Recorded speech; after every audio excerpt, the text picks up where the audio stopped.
80 शब्द प्रति minute dictation start. कोविड-19 महामारी का असर कम होता नहीं दिख रहा है। पिछले कुछ दिनों से देश भर में करीब 60,000 कोरोना मरीज प्रतिदिन सामने आ रहे हैं। नमन है उन डॉक्टरों को जो महामारी का रूप धारण कर चुकी इस बीमारी से लड़ने में लगे हुए हैं। इस बीमारी को फैलाने वाले कोरोना वायरस का टीका और साथ ही कोई सटीक दवा उपलब्ध न होने के कारण समस्या बढ़ रही है।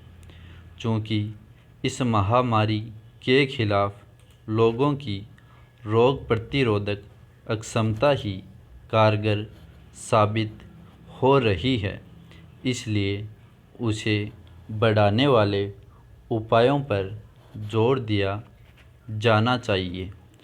कोई रोग और ख़ासकर संचारी रोग फैलाने के बाद उसका उपचार करने से बेहतर है कि रोग को फैलाने ही न दिया जाए।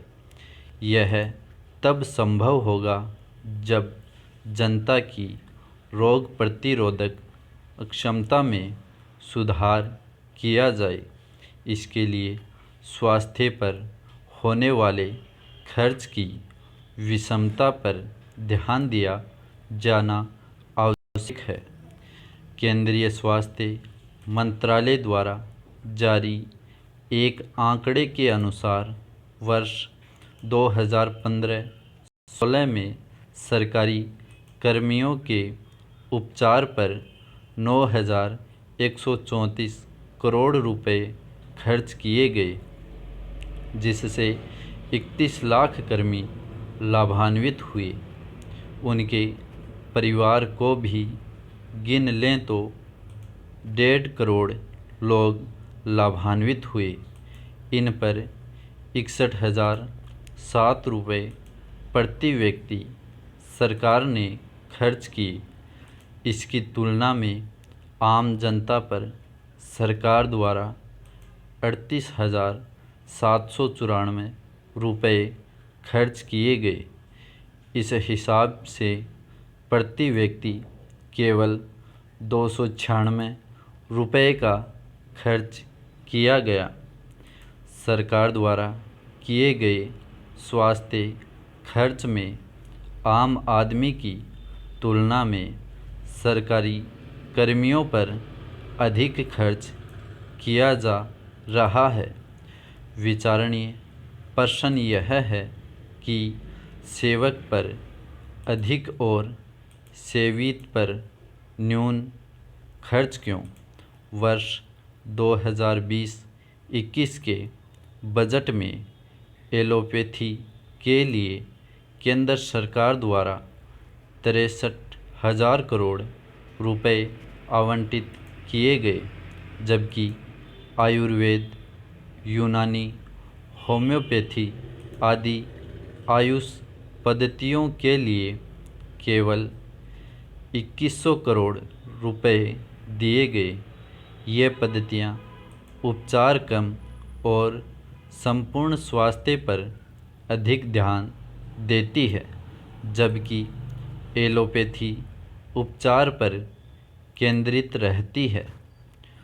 उच्च तकनीक के उपचार से हृदय में स्टंट डालना इत्यादि पर कहीं अधिक पैसा खर्च हो रहा है।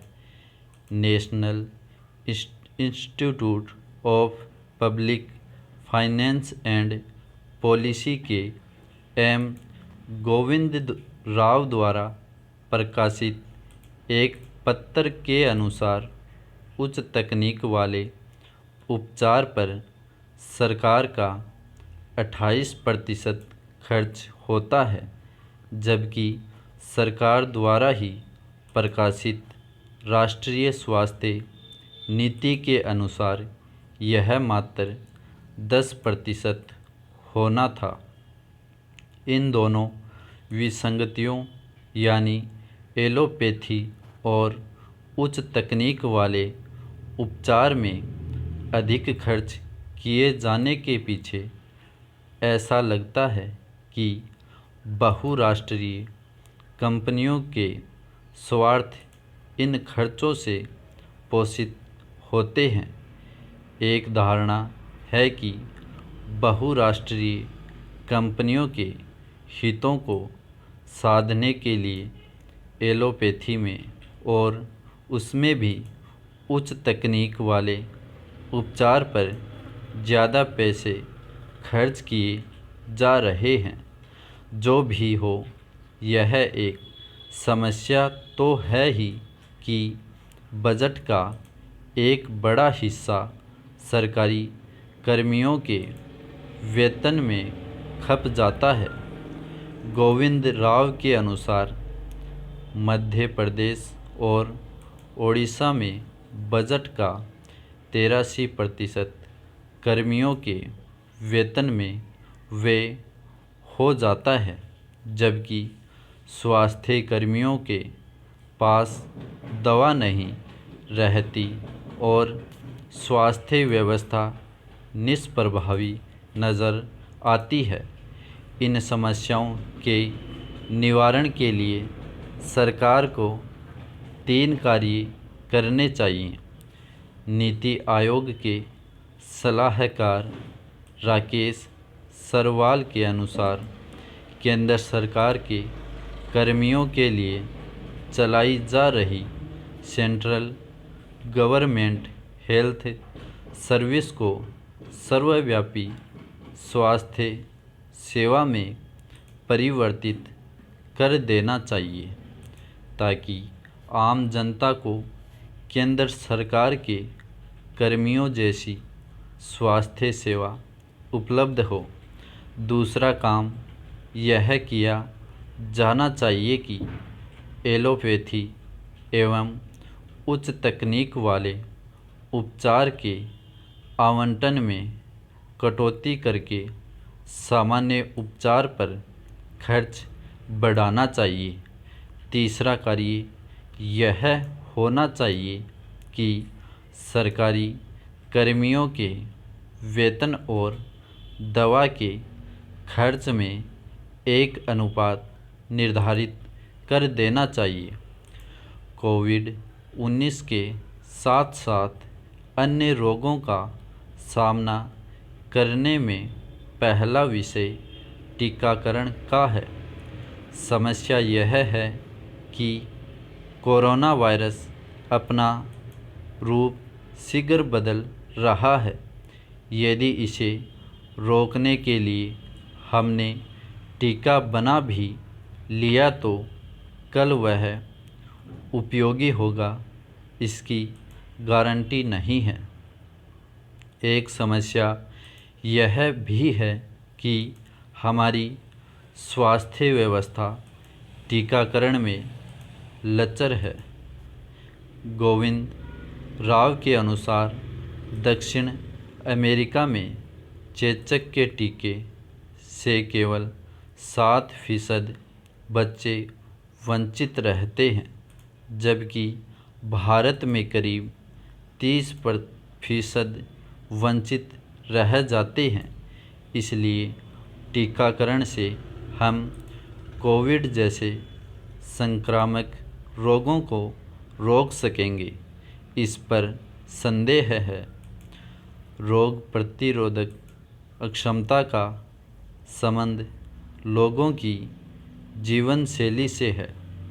यदि लोग रोग प्रतिरोधक अक्षमता में वृद्धि करने वाले खाद्य पदार्थों का सेवन करें और इसके साथ ही ध्यान, योग, व्यायाम करें तो हालात बदल सकते हैं। सरकार ने आयोडीन युक्त नमक और नवजात शिशुओं को माताओं द्वारा स्तनपान कराए जाने के सफल अभियान चलाए हैं। इसी प्रकार उसे बेहतर जीवन शैली अपनाने का अभियान चलाना चाहिए। तीसरा विषय सामाजिक है।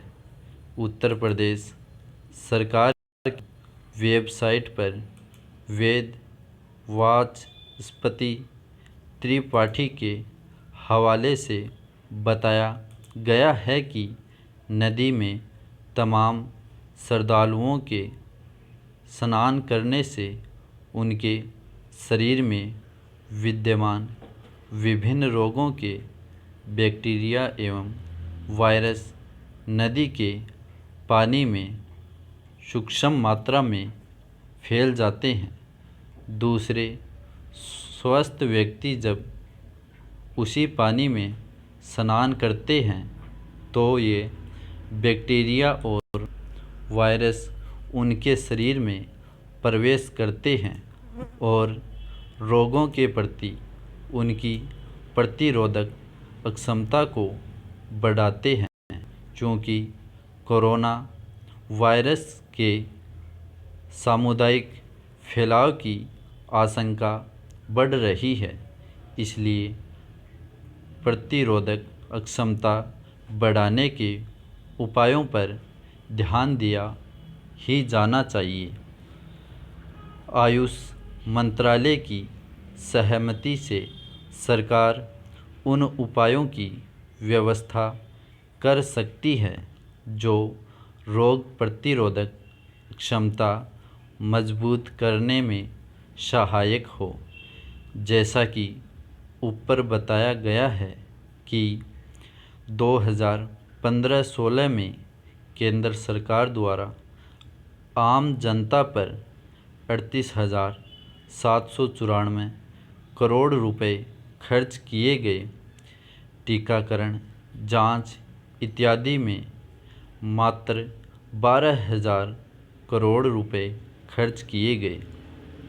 इसका मतलब है कि रोग प्रतिरोधक क्षमता बढ़ाने वाले उपायों पर लगभग 30% खर्च किया जा रहा है।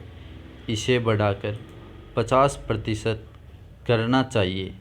ऐसा करने से जनता की सभी रोगों से लड़ने की क्षमता का विस्तार होगा। इस सुझाव को लागू करने में समस्या बहुराष्ट्रीय कंपनियों का स्वार्थ है। सरकार को सोचना होगा कि वह बहुराष्ट्रीय कंपनियों के मेडिकल उत्पादों की बिक्री से जीडीपी बढ़ाएगी अथवा जनता को रोग मुक्त बनाकर उसे अपनी प्राथमिकता तय करनी चाहिए, क्योंकि सेहत का सीधा संबंध आर्थिक विकास से है। धन्यवाद।